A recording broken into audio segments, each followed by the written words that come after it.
Banyak yang berkomentar sejak kasus ini dimulai. Salah Nadiem cuman satu, kok mau menjadi menteri padahal sudah nyaman di Gojek.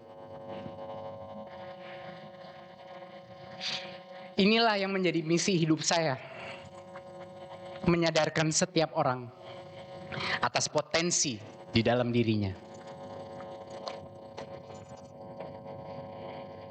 Di dunia pendidikan saya melakukan yang sama. Impian saya adalah untuk menyalakan obor perubahan dalam setiap guru, agar cahaya tersebut dapat menyinari murid-murid mereka. Semua yang saya lakukan, mulai dari pengangkatan guru honorer menjadi P3K, perubahan kurikulum, perubahan asesmen, sampai dengan digitalisasi sekolah, adalah untuk memberi para guru suatu kesempatan. Kesempatan bagi setiap guru di negara kita untuk bangun dari rutinitas mengajar mereka. Kesempatan untuk menyadari bahwa inovasi dan kreativitas itu dimulai dari dalam ruang kelas.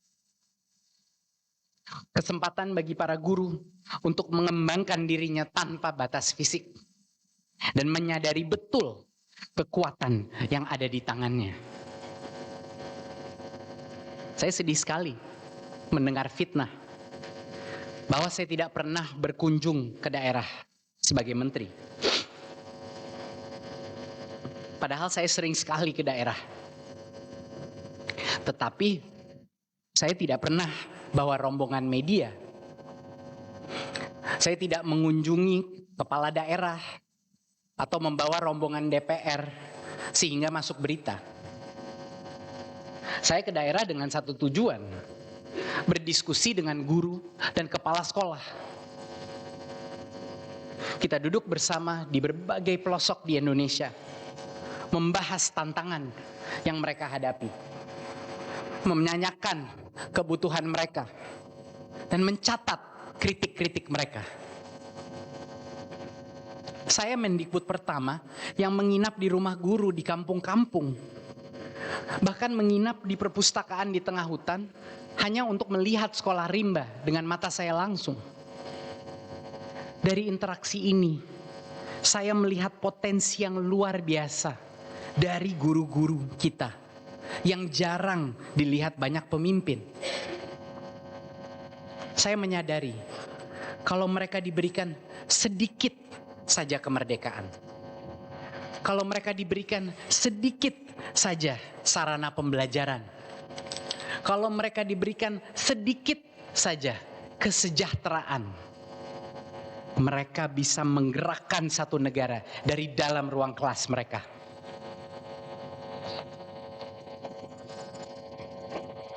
Dalam setiap sesi diskusi di daerah dengan guru, hampir selalu ada beberapa guru yang menangis kepada saya. Mereka tidak menangis karena gaji mereka rendah. Mereka tidak menangis karena fasilitas mereka tidak memadai. Mereka menangis karena mereka baru menyadari apa artinya menjadi guru yang merdeka. Mereka menemukan kembali filsafat Ki Hajar Dewantara dalam dirinya setelah bertahun-tahun sekedar hanya menjalankan administrasi pendidikan. Mereka menyadari bahwa tugas mulia mereka adalah memerdekakan potensi setiap murid di kelasnya. Banyak sekali kepahitan yang saya alami sebagai menteri, tetapi kebahagiaan terbesar saya adalah bertemu guru yang menemukan kekuatan besar dalam dirinya yang belum pernah mereka sadari. Itulah kenapa saya menerima amanah sebagai Menteri Pendidikan. Itulah kenapa saya melakukan digitalisasi pendidikan. Bukan untuk menambah kekayaan saya, bukan demi ambisi politik. Saya mengabdi murni untuk menjaga masa depan negara yang saya cintai. Banyak yang berkomentar sejak kasus ini dimulai.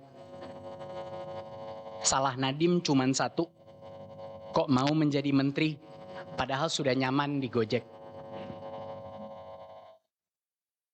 Saya mau menanggapi komen ini dengan pertanyaan sederhana. Kalau semua orang berprestasi, menolak amanah untuk mengabdi karena sudah nyaman, apa jadinya masa depan negara kita? Justru karena saya sudah dianugerahi Allah dengan kemampanan finansial, rasa tanggung jawab saya kepada negara menjadi lebih besar.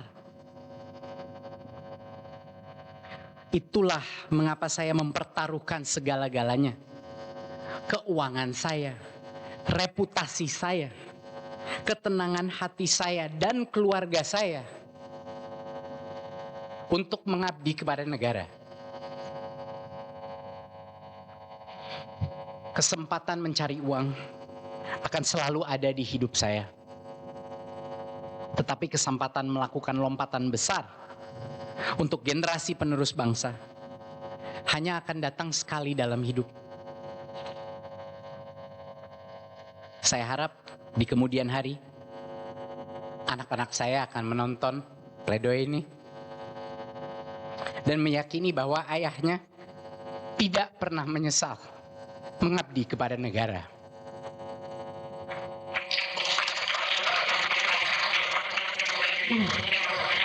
Mohon tidak bertepuk tangan ya. Tetapi saya juga manusia. Bayangkan betapa hancurnya hati saya dengan semua pengorbanan finansial dan waktu yang telah saya lakukan selama 5 tahun. Setelah mendapatkan penghormatan tertinggi negara, Bintang Mahaputra Adi Pradana dari Bapak Presiden untuk pengabdian saya, hadiah yang saya dapatkan adalah jeruji besi. Hadiah yang saya dapatkan adalah perampasan hasil usaha saya selama 10 tahun yang menciptakan jutaan lapangan pekerjaan di Indonesia. Apakah negara sekejam ini pada abdinya?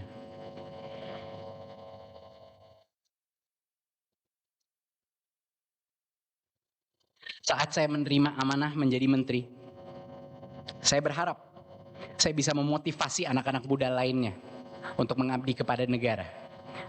Dan ternyata berhasil.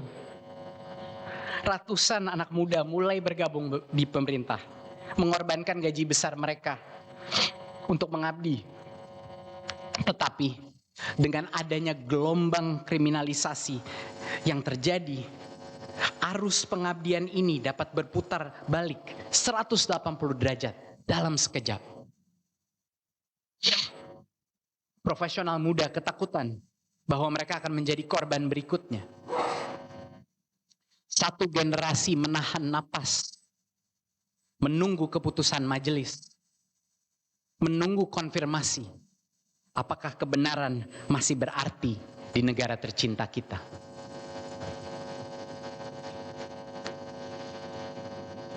Bukan hanya profesional muda, pejabat negara maupun investor juga menggigit jari menunggu keputusan majelis. Berita kasus-kasus janggal di Indonesia sudah mendunia. Ketidakpastian hukum adalah salah satu faktor yang menyebabkan penurunan harga pasar saham dan juga nilai rupiah. Komunitas bisnis melihat presiden buruk dari kasus ini karena mereka tidak mengerti kenapa kasus ini bisa masuk ruang sidang. Kepastian hukum adalah pilar utama dari pertumbuhan ekonomi. Dan kasus ini adalah salah satu ujian terbesarnya. Keputusan majelis dapat memulihkan kecemasan publik dan memberi harapan baru. Tetapi dapat juga meruntuhkan kepercayaan masyarakat yang sekarang sudah semakin rapuh. Gemuruh di luar ruang sidang tidak dimulai dengan kasus saya. Gerbong kereta kriminalisasi sudah dimulai jauh sebelum saya. Pak Tom, Bu Ira, Amsal, Ibam, dan puluhan lainnya yang sampai saat ini belum dibebaskan. Belum pernah saya melihat begitu banyak aktivis anti korupsi serentak menyuarakan alarm keras bagi aparat penegak hukum di Indonesia. Banyak kasus-kasus yang senyap dalam pemberitaan, senyap dalam pembelaan. Orang-orang jujur yang terbawa dalam arus deras kriminalisasi yang berkedok sebagai penegakan hukum.